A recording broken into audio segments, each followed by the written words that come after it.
York, this is Democracy Now! It had nothing to do about enforcing voting rights. It was all about trying to target immigrants and preserve white political power for the next decade. Newly surfaced documents show how a now-dead senior Republican strategist who specialized in gerrymandering was secretly behind the Trump administration's efforts to add a citizenship question to the 2020 census. We'll get an update from Mother Jones reporter Ari Berman. Then Clarence Thomas knows nothing of my work. Author Adam Cohen says the Supreme Court justice used his book to tie abortion to eugenics, but got it wrong. In fact, during the eugenics movement of the 20th century, the focus was on something different, on eugenic sterilization. Abortion wasn't a factor. It wasn't what the leaders were talking about or favored. But it's convenient right now for enemies of abortion to say that it was about abortion because they'd like to tar abortion with that eugenics brush today. Then President Trump is considering presidential pardons for American military members convicted of war crimes. We're looking at a lot of different pardons for a lot of different people.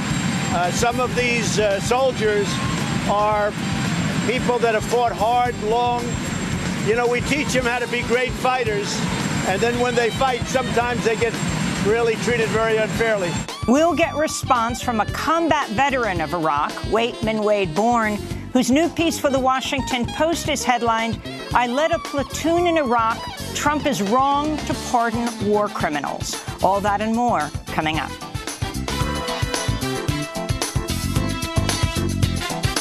Welcome to Democracy Now!, democracynow.org, The War and Peace Report. I'm Amy Goodman.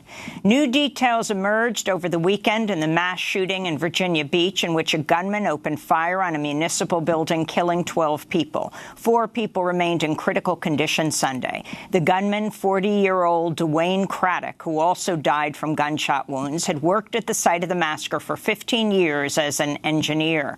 He emailed his resignation earlier that day, although authorities say he was in good standing at work.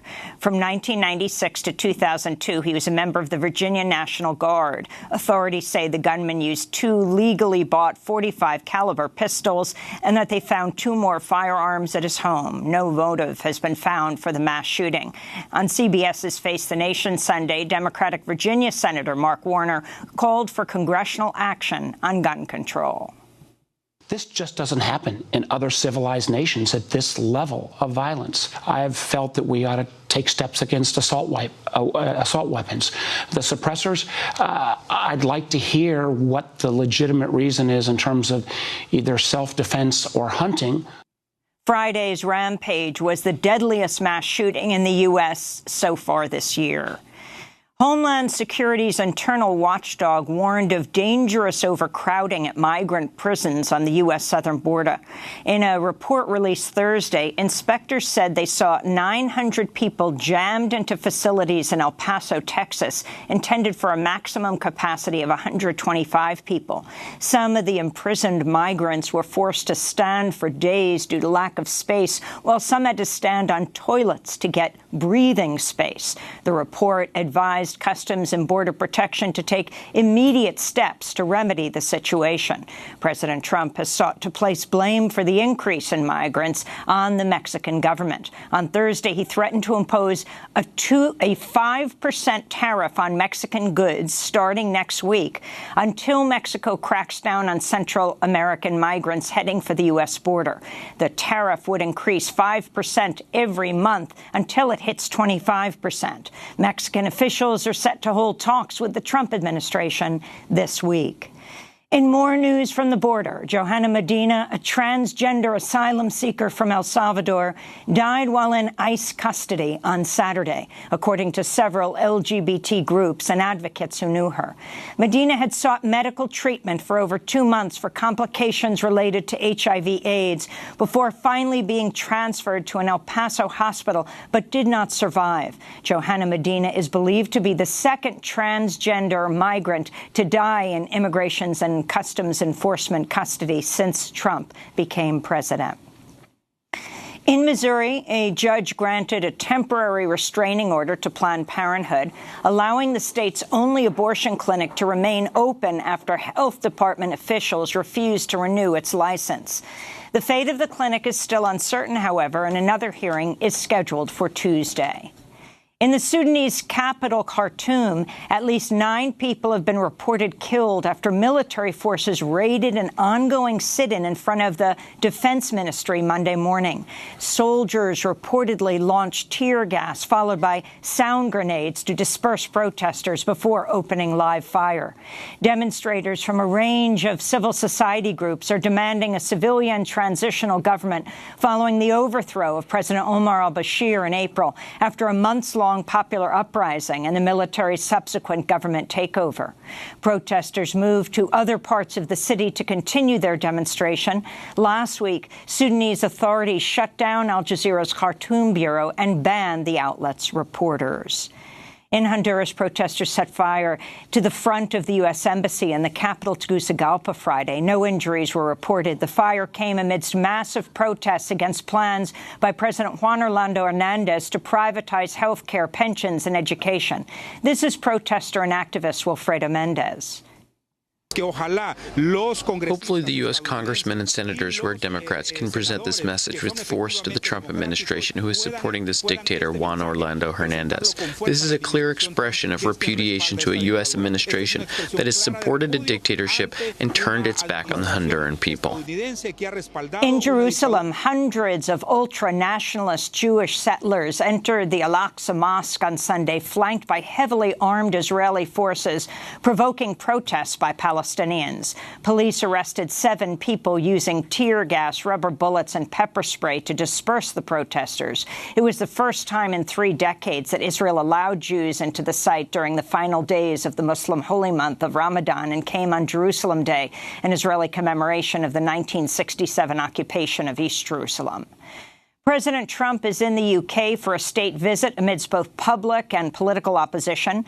London Mayor Sadiq Khan blasted Trump and Britain's red carpet welcome ahead of Trump's trip, comparing Trump and other far-right heads of state to fascist leaders of the 20th century. In an op-ed for The Guardian, Mayor Khan took aim at Trump's family separation policy, his defense of the 2017 white supremacist rally in Charlottesville, and the Muslim travel ban. Sadiq Khan is the first Muslim mayor of London. In an interview with the Sunday Times ahead of his visit, Trump said Britain should refuse to pay the nearly $50 billion Brexit bill and walk away if they do not get what they want from the EU in the contentious deal. Trump also recently said former Foreign Minister Boris Johnson would make an excellent replacement for Prime Minister Theresa May, who's set to leave office at the end of this week after resigning over her failure to pass a Brexit deal in Parliament. President Trump and First Lady Melania were welcomed at Buckingham Palace by Queen Elizabeth and Prince Charles today. The Duchess of Sussex, Meghan Markle, was not present. Trump called Markle nasty during an interview with The Sun after he learned she came out against his 2016 candidacy, calling him misogynistic and divisive. Trump denied making the comment about Markle, who's African-American, but Trump's own re-election campaign put out a recording and transcript of the interview showing he did call her nasty.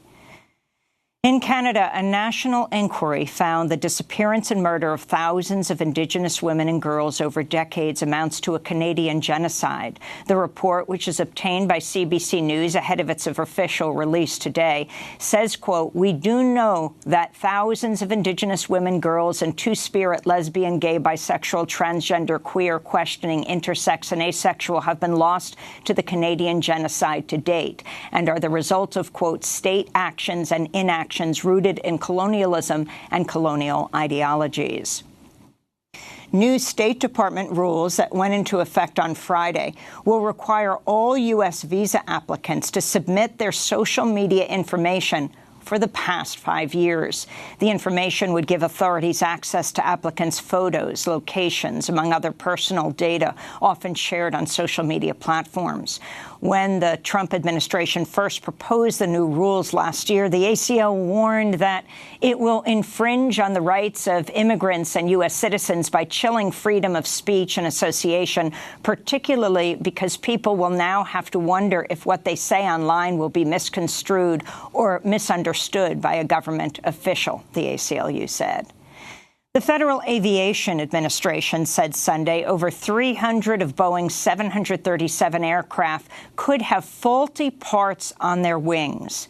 The issue would affect both MAX and NG, or next-generation jets, the MAX's predecessor, and is due to a possible manufacturing flaw in their leading-edge slat tracks, which guide the panels used on the wing during takeoffs and landings to provide additional lift. Boeing 737 MAX airplanes have been grounded worldwide following the fatal crash of an Ethiopian Airlines jet in March, less than 5 months after Indonesia's Lion Air crash in October of last year. The two crashes killed everyone on board, a total of 346 people. And California Congressmember Duncan Hunter is coming under fire after saying he and his unit probably killed hundreds of civilians while serving in Iraq in 2004. Hunter made the comments during an episode of the Barstool Sports podcast Zero Blog 30 while defending Navy SEAL officer Edward Gallagher, who was released from custody Thursday as he awaits his trial for alleged war crimes. Edward Gallagher is facing charges of shooting unarmed civilians and killing a wounded captive teenager by stabbing him with a knife, then staging a reenlistment ceremony over the teenager's dead body, which he then photographed and reportedly texted to a fellow Navy SEAL. During the interview, Hunter also acknowledged taking a photo with a dead combatant and said, quote, "A lot of us have done the exact same thing." This is Congressmember Hunter responding to a question about the killing of the captive teenager. I frankly don't care if he was killed. I just don't care, and that's my personal point of view. And as a congressman, that's my prerogative to help a guy out like that. Even if everything that the prosecutors say is true in this case, then Eddie Gallagher should still be given a break, I think. Edward Gallagher is due to stand trial June 10th for his alleged war crimes. Separately, Duncan Hunter is facing charges related to the misuse of campaign funds and is set to face trial later this year. And those are some of the headlines. This is Democracy Now!, democracynow.org, The War and Peace Report. I'm Amy Goodman. Newly surfaced documents have revealed that a now-dead senior Republican strategist who specialized in gerrymandering was secretly behind the Trump administration's efforts to add a citizenship question to the 2020 census. The New York Times broke the story last week in a story that called Thomas Hofeller the Michelangelo of gerrymandering. When Hofeller died last August, he left behind a computer hard drive full of his notes and records. His estranged daughter found among the documents a 2015 study that said adding the citizenship question to the census would, quote, be advantageous to Republicans and non-Hispanic whites and would clearly be a disadvantage to the Democrats, unquote. Census officials estimate 6.5 million people will not respond to the census if the citizenship question is added. This undercount could affect everything from the redrawing of congressional maps to the allocation of federal funding. In a court filing Thursday, plaintiffs challenging the citizenship question accused two Trump administration officials of falsely testifying under oath about the Justice Department's motivations for altering the census. The Supreme Court is also set to rule within weeks on whether Commerce Secretary Wilbur Ross had the authority to add the citizenship question to the census. For more, we're joined by Ari Berman, senior writer at Mother Jones, a reporting fellow at the Nation Institute, author of Give Us the Ballot, The Modern Struggle for Voting Rights in America. His new piece is headlined, Architect of GOP Gerrymandering Was Behind Trump's Census Citizenship Question. Ari Berman, welcome back to Democracy Now! It's great to have you with us. So lay out this expose. Good to see you again, Amy. So this is really startling smoking gun evidence in the census case that really undercuts why the Trump administration added this question. So the Trump administration added the citizenship question, and they claimed it was needed to better enforce the Voting Rights Act. Well, these new documents from Tom Hofeller show that it was not needed to enforce the Voting Rights Act. And in fact, the people that would be most harmed by the addition of the citizenship question, Latinos and other racial minorities, are the very groups the Voting Rights Act was designed to protect. And it clearly shows that this question was added to benefit the Republican Party, particularly white Republicans. Because Tom Hofeller says in this unpublished study that is now key evidence in this case, this would be clearly a disadvantage to Democrats and an advantage to Republicans. So there you have it. I mean, this is really black and white. You can't get any more explicit than this. We now know for certain this is why the question was added to the census. And talk about how we know this. Talk about Hofeller's estranged daughter. Well, it's a pretty wild story. So there's a separate case in North Carolina challenging the gerrymandering of state legislative districts. Tom Hofeller has been the go-to expert in the Republican Party for decades on redistricting. And he's drawn some of the most extreme gerrymandered maps in places like North Carolina. And so there's a case challenging this map in North Carolina. And after Hofeller passed away, his daughter found hard drives with all of his work, and she gave it over to the plaintiffs challenging these gerrymandering. Gave it to Common Cause. Gave it to Common Cause and other plaintiffs challenging the gerrymandering in North Carolina. Now some of this evidence has now become public. There is more here, too, by the way, Amy. We're going to learn more about the role that Tom Hofeller has played in gerrymandering efforts in other cases, but this pertains directly to the census case. So the New York Times calls him the Michelangelo of gerrymandering. Talk about his whole history and also how this could have legal bearing and even going to the issue of the Supreme Court making a decision about Wilbur Ross adding the question, the citizenship question in the census. So Tom Hofeller is not a household name, but he's been an extremely influential person in the Republican Party for decades. He's basically been the Republican Party's go-to guy when it comes to redistricting. So he's traveled since the 1980s, state after state after state, drawn maps to boost Republican representation. And a lot of these maps, particularly after the 2010 election, have been struck down in court. So really gerrymandered maps he drew in places like North Carolina and Ohio have been invalidated by the courts. In fact, the North Carolina congressional map that Hofeller drew was invalidated by the Supreme Court in an opinion written by Clarence Thomas, who found that it was an unconstitutional racial gerrymandering. So even Clarence Thomas thought that the maps that Hofeller was drawing were too extreme. And the fact that you had the architect of GOP gerrymandering drawing up the census citizenship question is so startling, Amy, because the census forms the basis for redistricting. So we have to have unfair, inaccurate census data to be able to draw fair districts. If we have skewed census data, that's going to lead to skewed districts. So even before they start the gerrymandering itself, they're essentially gerrymandering the census to give themselves an advantage. So in the 90s, Thomas Hofeller led the Republican effort to oppose using statistical sampling to gain a more accurate count of non-white populations that the Census Bureau tended to miss. At the time, Hofeller wrote, quote, "A census that uses sampling and statistical adjustment will be the biggest victory for big government liberalism since the enactment of the Great Society." I want to go to Hofeller speaking in 2001 at the National Conference of State Legislatures. Elizabeth Kubler-Ross wrote a book on death and dying. Her 5 steps, I believe, can be applied to redistricting. And you can pick the people to whom they apply and the order in which they apply to those people. And those steps are, first is denial. It couldn't happen to me. The next step is bargaining. Maybe I can make a deal. The next step is anger. None of us have ever experienced that in the redistricting process. Next is depression. And finally, acceptance. So you might look at that. Maybe she'll write a new book on redistricting grieving. That's Thomas Hofeller comparing redistricting to death. Ari Berman. I mean, it is funny because, I mean, redistricting has led to political deaths. If you think about what they're doing in places like North Carolina, they're trying to maximize Republican advantage. And basically, Hofeller is saying his goal with the census is to draw districts. This is a little technical, Amy, but his goal with the census is to draw districts basically only counting citizens. So for now and for decades, the way districts have been drawn is you count everybody. Everyone is entitled to representation, whether they are a voter or not, a citizen or not. What he's saying is we only want to draw districts counting citizens. What that means is that white Republicans will get a massive over advantage. They'll get a huge boost in representation, and minority areas where there are a lot of immigrants, they will receive less representation. So if the citizenship question is on the census, it will lead to a huge transfer of power to wider and more Republican areas. And Hofeller has stated that explicitly, and that's why the citizenship question was added to the census.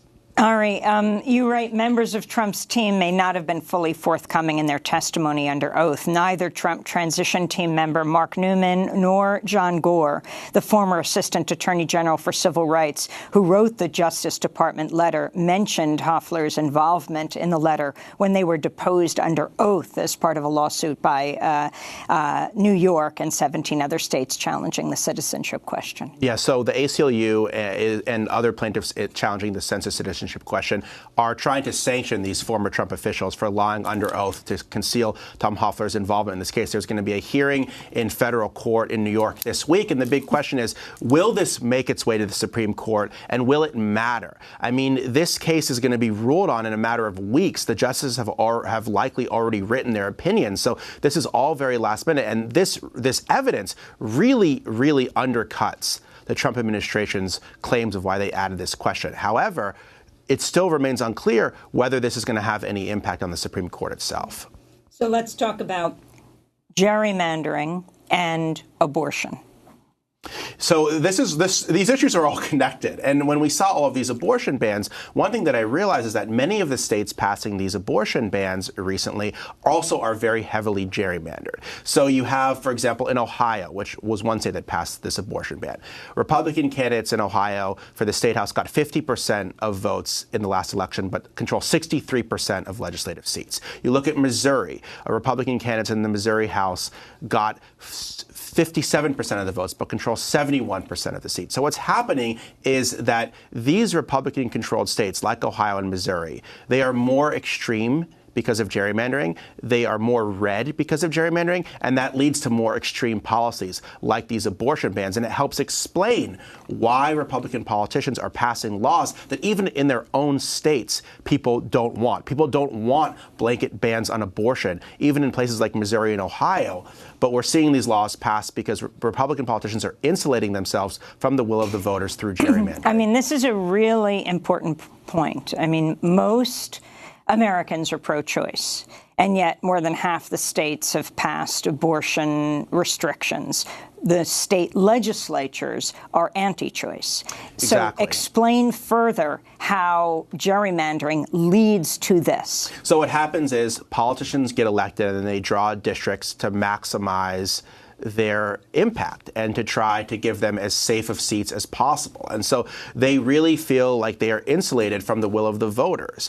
They are in very safe districts. And so what's going on here is that they're not really concerned about the views of the public writ large because they feel like they only care about the voters in their districts. They're chiefly worried about a primary challenge. So politics is getting pushed further and further and further to the right. And so public opinion really isn't impacting the discussion of abortion in a lot of these cases. You also have in many of these states overwhelmingly white, overwhelmingly male legislators that are not affected by abortion the same ways. And many of the constituencies that are most harmed by gerrymandering, constituencies like women, younger people, people of color, they are also going to be most affected by these abortion bans.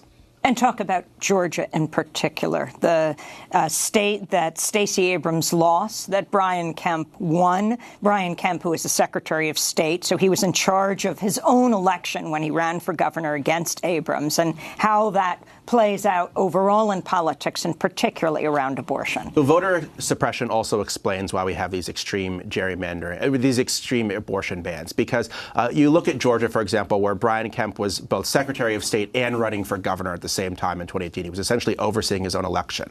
In that election, Georgia purged 2 million people from the voting rolls. They closed 214 polling places. 53,000 people had their registrations put on hold weeks before the election.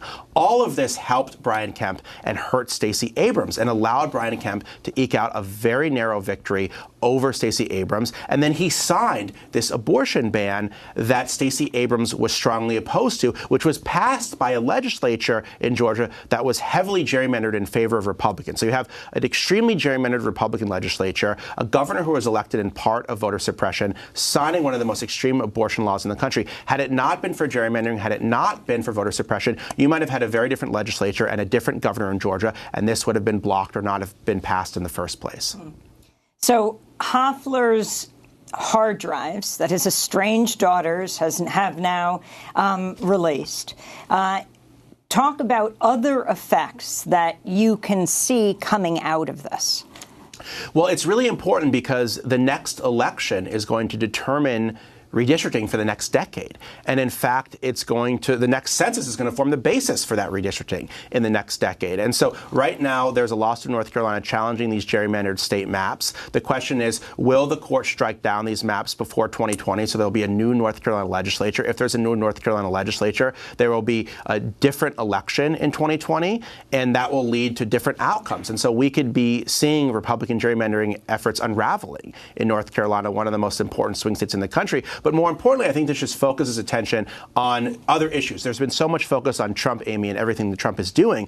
But really, when it comes to state-level races, the gerrymandering at the local level and the census that forms the basis for redistricting, this has a huge outcome on politics for the next decade. And if Republicans are able to rig the census for the next decade, they will be able to rig so many important aspects of American politics as well.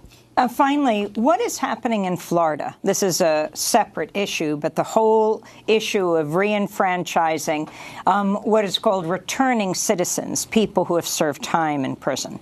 Florida passed a really historic ballot initiative in 2018 to restore voting rights to 1.4 million people with previous felony convictions. It was the largest expansion of voting rights in that state since the Voting Rights Act. Now the Florida legislature has passed a law dramatically scaling that back by saying that you have to pay all fines, fees, and restitution before you're eligible to vote. This is basically akin to a poll tax. People owe thousands, in some cases millions of dollars. There's one woman in Florida that owes $59 million for insurance fraud. And so if this law is signed by the governor of Florida, what it means is that people that thought they were in line to be able to vote, voters who thought they had passed this ballot initiative to reenfranchise people, instead, now you're saying that people have to jump through serious financial hoops, even after they'd paid their debt to society, to be able to vote. This could affect hundreds of thousands of people, disenfranchise hundreds of thousands of people in Florida before the 2020 election. Well, I want to thank you very much, Ari Berman, for joining us, senior writer at Mother Jones, reporting fellow at the Type Media Center,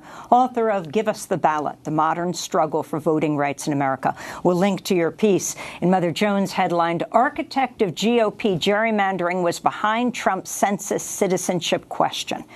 When we come back, Clarence Thomas knows nothing of my work. Author Adam Cohen says the Supreme Court justice used his book to tie abortion to eugenics and got it wrong. Stay with us. 1, 2, 3, 4, 5, 6. 1, 2, 3, 4, 5, 6. 1, 2, 3, 4, 5, 6. 1, 2, 3, 4, 5, 6.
November 6th by Cornelius. This is Democracy Now!, democracynow.org, the War and Peace Report. I'm Amy Goodman. As we turn now to the ongoing assault on abortion rights across the country. Last week in Missouri, a judge granted a temporary restraining order to Planned Parenthood Friday, allowing the state's only abortion clinic to remain open despite health department officials refusing to renew its license. The ruling came down just hours before the clinic's license was scheduled to expire. It's just one step in the fight to save Missouri's Planned Parenthood. The next hearing is scheduled for tomorrow. Missouri legislators recently passed an 8-week abortion ban, and the state is one of dozens where abortion rights are under threat. Also last week, Louisiana became the 5th state to ban abortions after 6 weeks, without exceptions for rape or incest. The ban will only go into effect if Mississippi's 6-week abortion ban is upheld. A federal judge temporarily blocked the law last week. Kentucky, Ohio, and Georgia have also recently moved to outlaw abortions after 6 weeks. Alabama's passed a near-total ban on abortions. As these states tighten anti-choice legislation, others are fighting to strengthen access to reproductive rights. The Vermont legislature has approved a new bill that would prohibit the government from interfering with the right to get abortions. A dozen other states have their own legislation in the works to guarantee the right to abortion. Both sides are preparing for a challenge to Roe v. Wade, the landmark 1973 Supreme Court ruling that recognizes the constitutional right to an abortion. All of this comes as the Supreme Court declined last week to take up a provision of an Indiana law that bars abortions based on the sex, race, or disability of the fetus. The decision keeps in place a lower court injunction on the measure. But Justice Clarence Thomas indicated in a 20-page opinion that he supports the law, writing, quote, enshrining a constitutional right to an abortion based solely on the race, sex, or disability of an unborn child, as Planned Parenthood advocates, would constitutionalize the views of the 20th century eugenics movement, unquote. To make his case, Justice Thomas cited a book by Adam Cohen titled Imbeciles, the Supreme Court, American Eugenics, and the Sterilization of Carrie Buck. Justice Thomas's opinion has been widely discredited, including by the author of the very book he cites in his opinion. In an article for The Atlantic, headlined, Clarence Thomas Knows Nothing of My Work, Adam Cohen writes, quote, Thomas is absolutely right that we need to remember our eugenics past and make sure that we do not make the same mistakes again. He's absolutely wrong that individual women making independent decisions about their pregnancies are the eugenicists of our time. Adam Cohen joins us here in our New York studio. Adam, welcome back to Democracy Now! Great to be here, Amy. So talk about reading Justice Thomas's decision and realizing he's quoting you. Okay, on one level, you have to be a little flattered, right? The highest court in the land, when they want to write about a subject, cites your book, a dozen or more times. That's nice. But when you read the substance of what Thomas was saying, very concerning, very disturbing, because his history is not right, and there's a real ideological agenda behind how he's using the history. Explain. Sure. Okay, so we have not generally in the Supreme Court talked about abortion in eugenics terms. There have been many other ways of discussing whether abortion should be constitutional or not.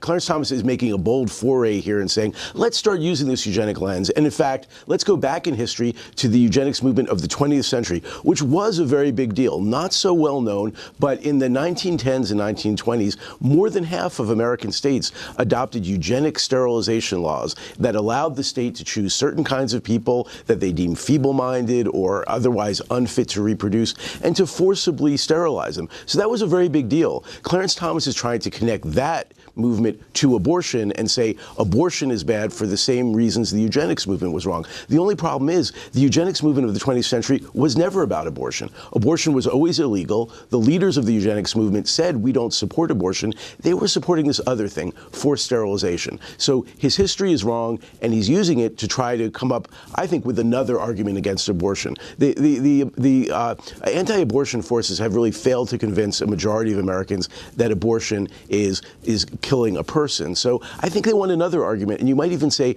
a more PC argument. Let's not think of it that way, they're saying. Let's think of it as being kind of like racism, kind of like eugenics, like a bad thing. But the problem is that's not really what abortion is about. So explain where Clarence Thomas is coming from. You're also writing a book on the Supreme Court, and did what he say surprise you?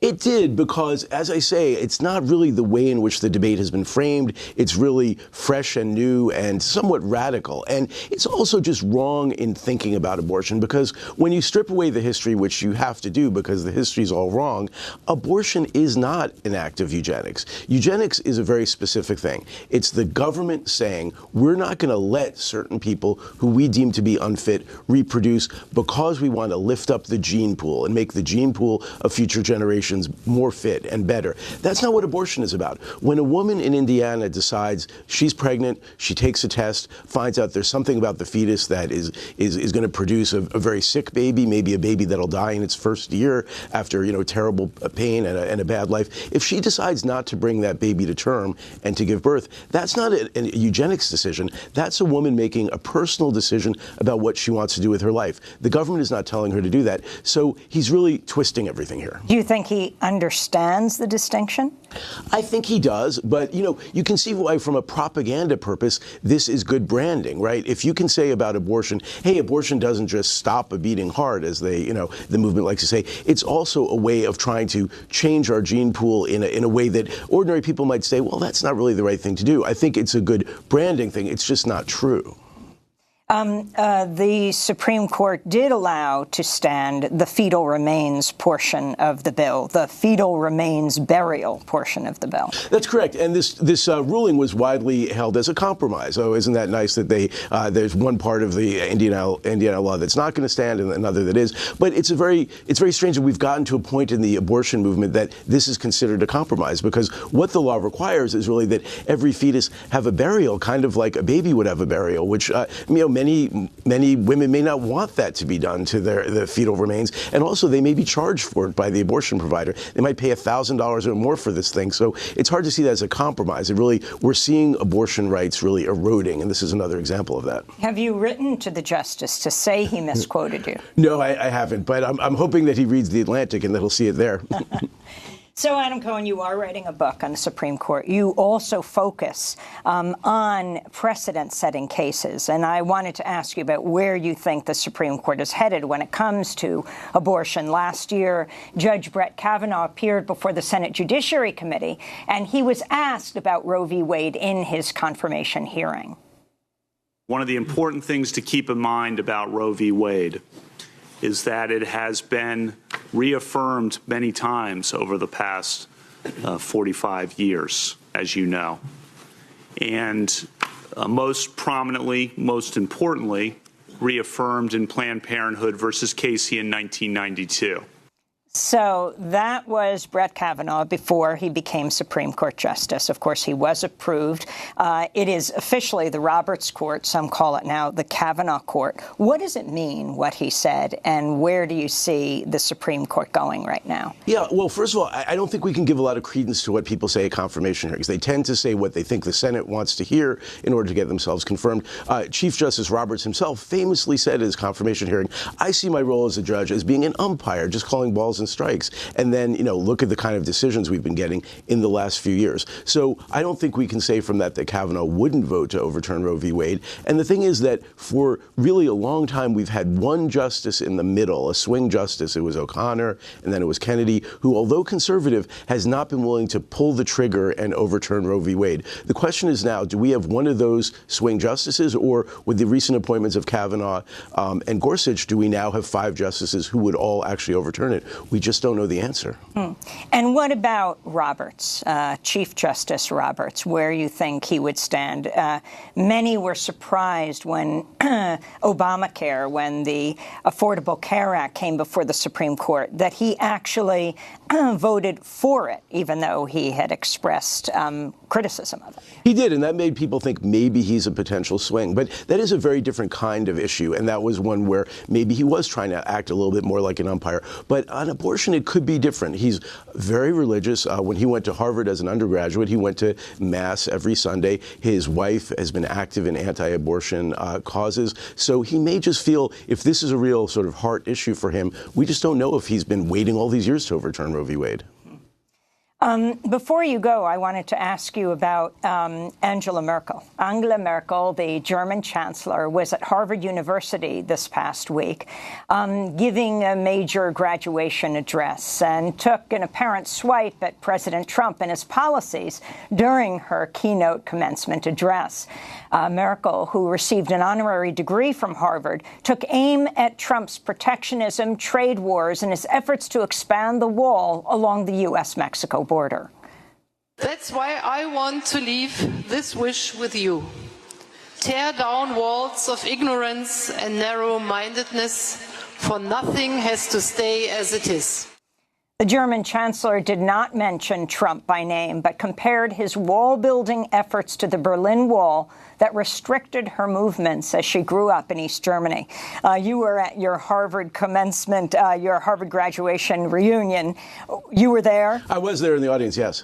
And she was very well received. It was a beautiful speech. And she did begin, as you said, by really this personal story of, as a young woman growing up on the other side of the Berlin Wall, how every day when she entered the workforce, she would go to the laboratory where she was working, and she could just see the wall. And she knew that on the other side of it was freedom. Every day she saw this personal barrier in her own life. So she used that to, as you say, then launch this other idea that walls in general, the walls we have now, the walls we're thinking about building, are dangerous. And it really was a plea for globalism and mutual understanding across borders. And it was very well received. She was really quite the star of the day. She didn't mention Trump by name. No, but there were moments with this and with some other sort of veiled references that people sort of knew she seemed to be talking about Trump, but no, she did not. Well, Adam Cohen, thank you so much for being with us. Journalist, lawyer, co-editor of the nationalbookreview.com, author of a number of books, most recently Imbeciles, the Supreme Court, American Eugenics, and the Sterilization of Carrie Buck. We'll link to his recent piece for The Atlantic headlined, Clarence Thomas Knows Nothing of My Work.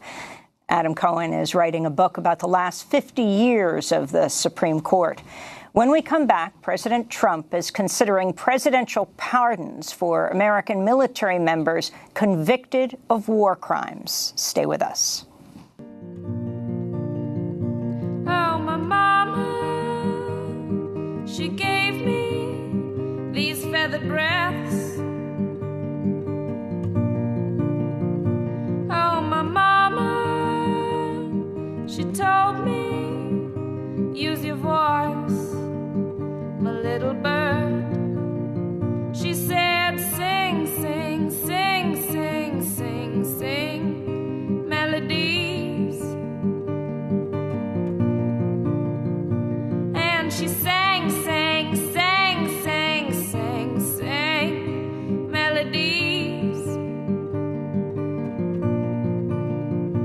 Oh, my mama, she did give me fancy feet I'll be dancing on.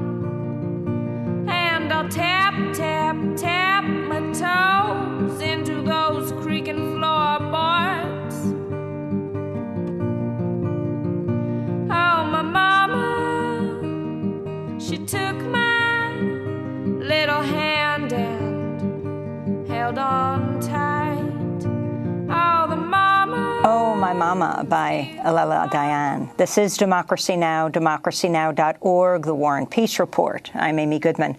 We end today's show looking at President Trump's consideration of presidential pardons for American military members convicted of war crimes. One of the requests for a pardon is reportedly for Navy SEALs Special Operations Chief Edward Gallagher, facing charges of shooting unarmed civilians and killing a wounded captive teenager by stabbing him with a knife, then staging a re-enlistment ceremony over the dead teenager's body. On Thursday, a military judge in San Diego ordered Gallagher freed from custody, citing prosecutorial misconduct in his murder trial for war crimes. The judge ruled prosecutors exceeded their authority when they tried to plant computer code in emails in order to find the source of leaks about the case. On Friday, the judge said prosecutors violated Gallagher's right to a fair trial. The court has yet to rule on whether to remove prosecutors or to throw out the case entirely. One of the attorneys for Gallagher also represents the Trump Organization. One of Gallagher's most vocal supporters in Congress has been Republican Congressmember Duncan Hunter of California. This is Hunter speaking on the podcast Zero Blog 30, an audio release last week, in which he admits to killing hundreds of innocent people while serving in the U.S. military during the Iraq War during his deployment to Fallujah in 2004. Well, then how do you judge me? So I was an artillery officer, and we fired hundreds of rounds into Fallujah. Right. Killed probably hundreds of civilians, if not scores, if not hundreds of civilians. Probably killed women and children, if there were any left in the city when we invaded. So do I get judged too? That's California Republican Congressmember Duncan Hunter. This comes as Trump may also be considering a pardon request for Blackwater contractor Nicholas Sladden, who was found guilty twice of first-degree murder in the deadly 2007 Nisour Square massacre in Baghdad, which killed 14 unarmed Iraqi civilians. He was sentenced to life in prison last December. Well, for more, we're joined from Charlottesville, Virginia, by Waitman Wade Bourne, a combat veteran of Iraq and a Holocaust and genocide studies historian. He's a lecturer at the University of Virginia, author of Marching into Darkness, the Wehrmacht and the Holocaust in Belarus. He's a graduate of the United States Military Academy at West Point. Bourne has just written an op-ed piece for the Washington Post, which is headlined, "I led a platoon in Iraq. Trump is wrong to pardon war criminals." In it, he writes, quote, "When Trump champions war criminals as brave patriots who are simply victims of political correctness, he seems to push for a climate that condones unethical and criminal behavior. He appears to write off war crimes as the cost of doing business. If this is the example our military is given, we should not be surprised to see more Gallaghers." Waitman Wade Bourne, welcome to Democracy Now! Thanks for having me. Appreciate it. So talk about the people who President Trump is talking about pardoning. Let's begin with Edward Gallagher and your concerns about the President of the United States pardoning him. Yeah, I mean, I think there's a lot of issues with Gallagher. And I first want to just start by mentioning one thing about what you mentioned at the beginning of the show regarding his the judgment by the judge that for prosecutorial misconduct. What we're really talking about here is an amazing job by the defense team, but it's read receipts on emails. That's what his defense team has spun into planting code. It's a read receipt to let the prosecution team know that somebody has read an email. So, you know, that's a really flimsy excuse for letting him out. But to get back to your original question, you know, the president has chosen really the worst possible options of anyone to pardon, and Gallagher probably being one of the most egregious. Among the things that he is accused of are shooting a child, shooting an old man, murdering a 15-year-old non-combatant who was a combatant, but then as a wounded prisoner of war is now a non-combatant, with a knife, stabbing him to death, texting his friends about this stabbing, holding a reenlistment ceremony over the body of this individual. Any one of these things is an egregious breach of the law of armed conflict and the law of war, and just a complete moral and ethical failure. And I really don't see any reason why any pardon is justified. And I should conclude those initial statements with the fact that this has not even gone to trial yet. So in a sense, what we have is the president not only appearing to condone such activities or oppose prosecution, based on his concept of patriotism, etc., but also demonstrating a clear lack of confidence in our military justice system, not even letting them have the opportunity to do their job, which is to investigate and prosecute people accused of war crimes. So it's disturbing on many, many levels, at least to me and a lot of other folks. Let's go back to one of Eddie Gallagher's most vocal supporters in Congress, Republican Congressmember Duncan Hunter of California, speaking on the podcast Zero Blog 30.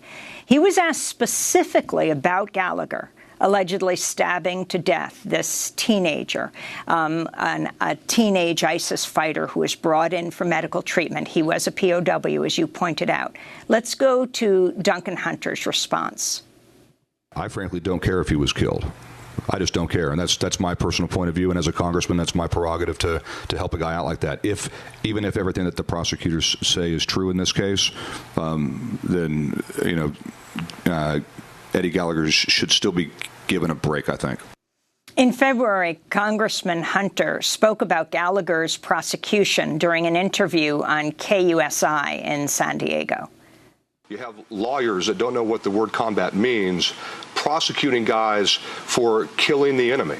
So even if everything that the prosecution said is true, so let's say that Chief Gallagher killed a verified, designated ISIS combatant, my answer is, so what? That's his job, to close with and destroy the enemy through fire and close combat. That's what our military does. We would not have won World War I. We would not have won World War II if we would have fought the way that we have to fight now. So that is the California Congressman, Duncan Hunter, who, by the way, is headed for trial himself, not for what he says he did in Iraq, killing hundreds of civilians, but for corruption. He and his wife have been charged. Wade Bourne, you're a combat veteran of Iraq. Can you respond to what he said and he thinking that this is a defense for not only himself, but for Edward Gallagher? Yeah, I mean, it's incredibly shocking to hear him say something like that. It crosses a lot of boundaries for me, not least of which is just the complete lack of empathy that one shows when he says, I don't care whether this person was killed, even if the prosecution is correct, which means that it was a cold-blooded murder by knife. He still doesn't care. That to me is galling. It's offensive. He's flat out wrong about how, historically wrong about how we fought World War I, World War II. We did not conduct ourselves in the manner in which he claims. He clearly doesn't know what he's talking about there. And also this idea that he seems to be portraying first when he admitted that he took selfies with a dead body, and this idea that, well, we all did that in Iraq. No, we did not all do that in Iraq. The overwhelming majority of us did not do that and recognize that as criminal and wrong. And this idea of just, once we enter into a war, our job is to go kill anything that moves to win the war it's blatantly false. And it demonstrates a real disturbing lack of understanding of how to deal with civilians and non-combatants on the battlefield from someone who was in a position of authority leading our soldiers, in this case Marines, overseas. It's just it's deplorable. What's very interesting is that it was his fellow SEALs that turned him in. And can you talk about this and who took them seriously and who ignored them? Yeah, so in the case of Gallagher, it certainly was his own SEALs who turned him in, to the extent that, according to some of them, while they were in country, they manipulated his weapon so that it wouldn't be as accurate, because they were just concerned that he continued to shoot at non-combatants. Gallagher's defense team argues that these are disgruntled individuals who didn't like Gallagher personally, didn't think he should be promoted, didn't think he should get an award.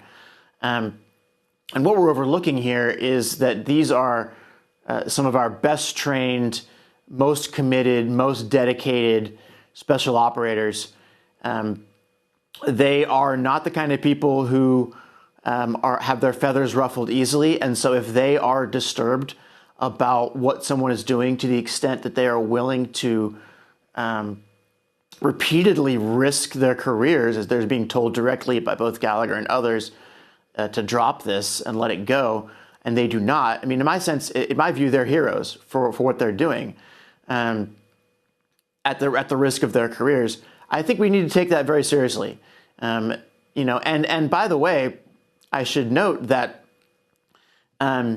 bringing up these charges because you think that Gallagher is incompetent, should not be training SEALs, should not be promoted, should not get an award, is not incompatible with the justification being that he has committed these war crimes that you have witnessed when you've been deployed with him.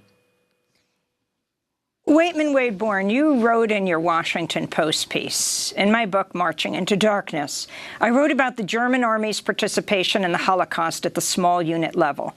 One conclusion was that even given the premeditated, racist, and highly ideologized environment of the Wehrmacht, the culture of each unit and the institutional leadership most directly influenced whether war crimes were committed. Murderous leaders led murderous units. Explain that further, and then talk about President Trump talking about Edward Gallagher as a war hero. Absolutely. And I mean, as I pointed out in the article and as you read there, obviously I'm not comparing our military or claiming that our military were Nazis, are Nazis. There's many, many things that are different. However, there are certain truisms, I think, in all military units, probably from the Romans, in terms of individual dynamics within units and how people interact, how leaders interact. And the point that I'm making there is that leaders set the standards for behavior. Subordinates, soldiers, sailors, airmen, Marines, they know what the boss cares about. They know what his or her pet peeves happen to be. They know what his or her values happen to be, and they will usually adhere to those. And when, as is hopefully mostly the case, those are positive values, positive morals, then they will act accordingly. However, when we have guidance from either the presidential level all the way down to the platoon leader level that is counter to our morals or is dysfunctional, then they will often be encouraged to do the same thing. We said in the Army that leaders make policy by everything that they do and everything that they allow to happen or fail to correct. So moving it a little further to what the president appears to be doing, by minimizing, by underwriting the crimes of people like Gallagher, people like Behenna, people like Hunter, in this case as well, he is sending a message that these kinds of behaviors are acceptable. As you mentioned earlier in the show, that war is hell. Some eggs are going to get broken. Civilians are going to get killed. Not a big deal. This is how we fight war, which is absolutely antithetical to how we do things. And then you have Nick Slatton, who was convicted twice of first-degree murder for the Nisour Square massacre. President Trump talking about pardoning him. He worked for Blackwater. Yeah, I mean, and I'm not as familiar with the details of that case, except to say that, again, we have a system to prosecute individuals who commit war crimes.